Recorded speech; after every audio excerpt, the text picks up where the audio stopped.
नेपाली कांग्रेसको अधिवेशन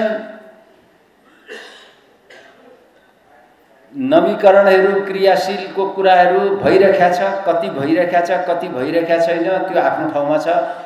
यस्तै हो नेपाली कांग्रेसको भनेर हामी हिँडिरहेका छौं। हामी दौडी पनि रहेका छौं, गाउँ गाउँ पुगिरहेका छौं, घुमिरहेका छौं। तर नेपाली कांग्रेसको अधिवेशन 2082 मंसिर मसान्त भित्र भएन भने नेपाली कांग्रेस कमजोर हुँदै जान्छ। त्यतातिर ध्यान दिउँ है साथीहरु, एकदम सिरियस कुरा छ यो। हामीहरूले आवाज उठाएनौं भने कसैले आवाज उठाउँदैन। अधिवेशन तपाईहरुलाई चाहिएको छ, हामी जस्तालाई चाहिएको छ।